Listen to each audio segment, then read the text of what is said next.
So here we are, another episode. Now, it's Sunday here, I'm in Tbilisi, Georgia, and I wanted to have tried one of the border crossings to get into Kazakhstan. Unfortunately, I've had a very eventful few days with Princess. We're back on talking terms, but it wasn't great there for a few days. So let's get into it. So this is my route for this episode. We start things off in Batumi and then head north up into the mountains in the Svaneti region.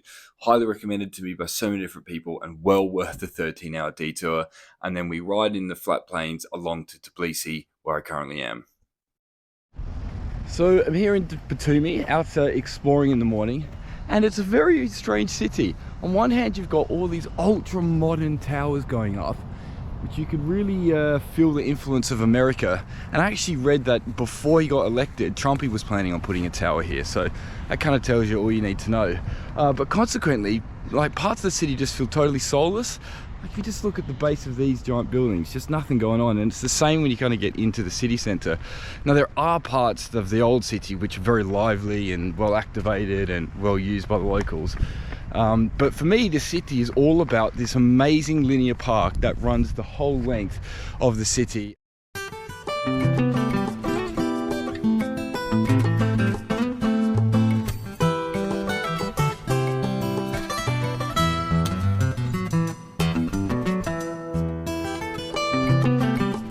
Jeez, they're awful. Oh my God.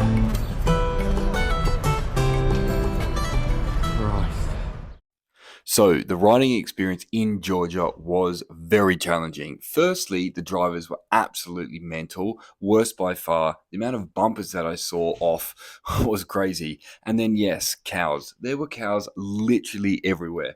Most countries, cows graze on the grass and fields behind fences, not in Georgia. They seem to like grazing the roads, and they have horns on, they do not move. It's kind of a novelty at first, but then it becomes quite sketchy. And then tunnels. They have these huge tunnels with no lights in them. And this is quite a good one because you can actually have the light at the end, but some of them, they would do a turn inside the tunnel so you could not see anything. Then you have the actual roads themselves. Now, they were a lot of under construction, which is fine, but they've had no warning when there's like a massive ditch or the road just ends. So you'll be looking at the scenery and there's just massive pothole or ditch. But the reward of all the roads was the ridiculously amazing scenery, and you end up in places like this, in Svaneti, in Ujgoli.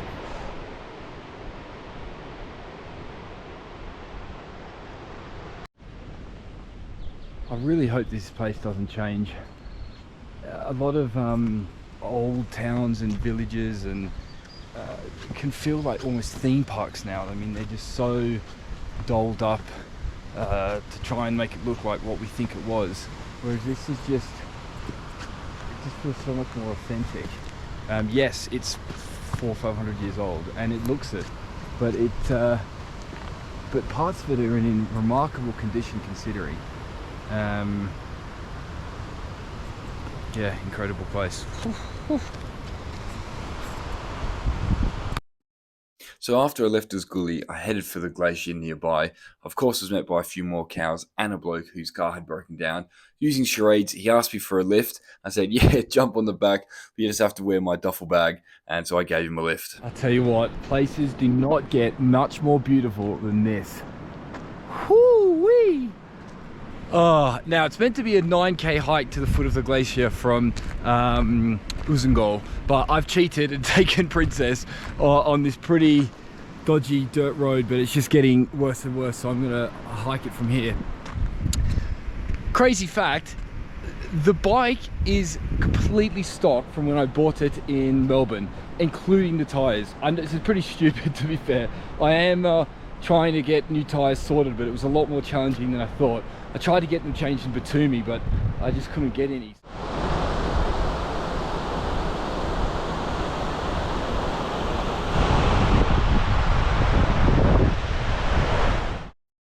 So the next day I was coming down from the mountains and it was crazy hot, so I decided to go for a swim. I saw some locals jumping off that bridge. I didn't fancy it myself, but I jumped in the rapids and had a bit of a call off, which was great. Hey, hey. Okay, this is not great news. The Georgian roads have claimed my rear tyre. I have a complete flat. I am in a tiny town. I don't even know what it's called. I have no idea how to remove a rear tyre. I have a tyre repair kit, but I mean, it's the back tyre. I wouldn't even know where to begin to try and get it off. So I'm gonna have to engage Aussie Charm and hope that a local can help me. I've already asked some kids and they're like, no idea how to help, or just wouldn't even know who to ask. And then I had a look, and the closest petrol station's an hour and 7 minutes away. Okay, so the plan is to fill the tyre up and then just hope it holds in an inflated to ride 16 kilometers to the closest garage. Okay, so I've just come to a repair shop with the man. West Motors. And he's saying I use this tire sealant. Yes, it's like clay, and it will fix it. No problem. No problem. No. That's the problem. Is a nail in the damn tire. So back to square one. So there's the culprit, the bugger, and we've come to this, I don't know what this is, like, old truck or something, the local tire man, and he's gonna fix it for me. This is awesome. I'm here. Yes. This is man, Australian, and your wife. Oh really? No problem. Korenia, warenia, problema, jak nie was, video was. Yo. Okay. Perfect. Nie problem. So this is how you. Oh. Right, he just fixed it, and tire pressure back up again, and yeah, so good. Yes, of course. Yeah. All right, so a bit of context here. So I woke up in the morning in Kutaisi, and unfortunately the tire was flat again. So I was about as deflated as it was. So I didn't record anything, but basically I pumped it back up again, same trick with the help of someone from the hostel, and then basically rode around Kutaisi trying to find someone that reckoned they could have a crack at fixing it. I'm missing a back wheel now.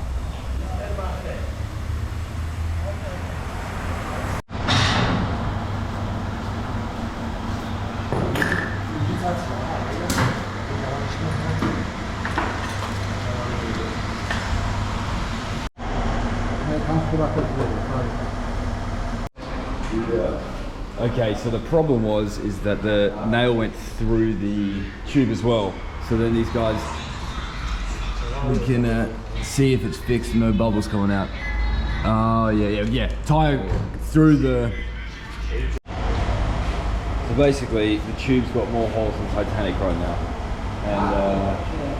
and we've already got 2 patches on it, and we need to put another, I don't know, maybe 2 or 3. We're just chalking it up. The lads tried to find a new tube, but couldn't get anywhere in Kutaisi.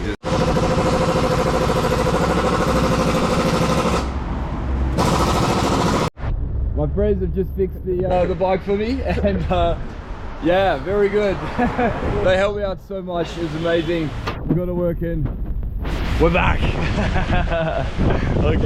So I've just watched the sun go down, and I'm at the Jvari Monastery just outside Tbilisi, and this is an absolutely stunning scenery. They do know how to put monasteries in some good places, I tell you. But beautiful end to a very challenging day. As you would have seen, the tire was flat this morning again, and that was the 3rd place I tried to fix it. They were amazing. They were masters of tires at that place. The guy that was kind of fixing it was kind of like the guru of the shop, and he, yeah, 6 bloody holes. That took about 3 hours to get fixed.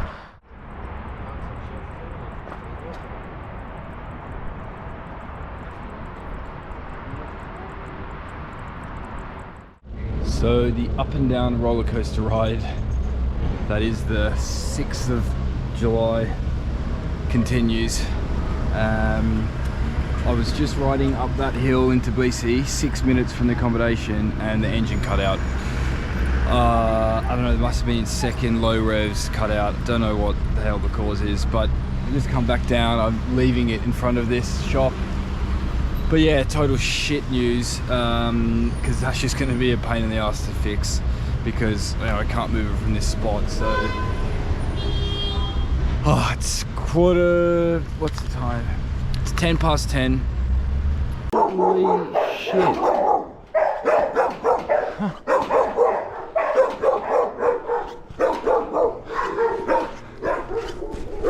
Feels like walking down death row or something. What the hell? Fucking hell. As far as streets go, that's one of the more intimidating ones I've walked down.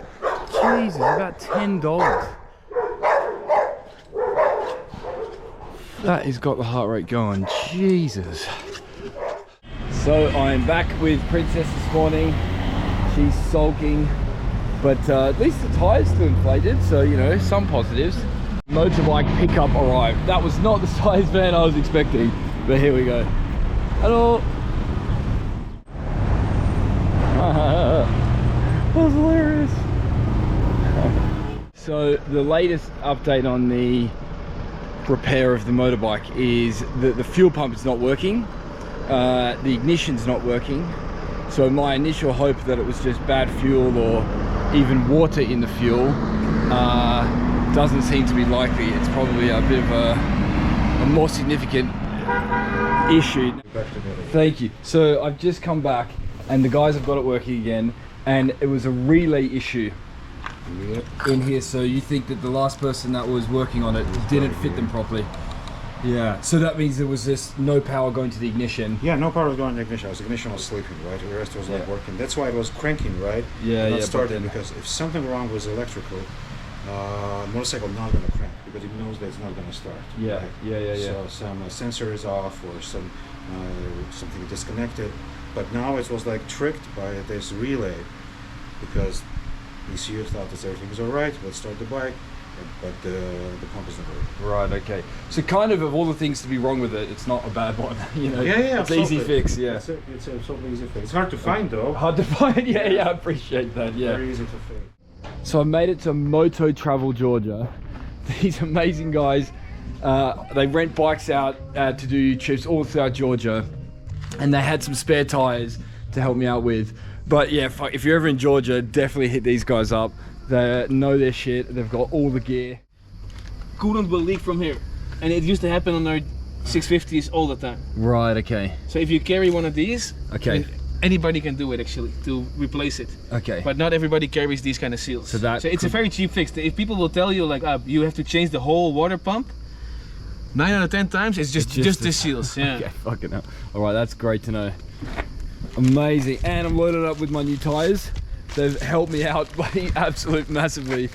So it's 5:30 on a Friday, and the bloke just got in. He's like, not possible till Monday. And I was like, oh mate, please. And eventually, I said, mate, I'll just pay you double, and he agreed. Money talks sometimes. It still only equates to about £50, which is dirt cheap, even paying double. So yeah, definitely worth it. Stoked, so stoked.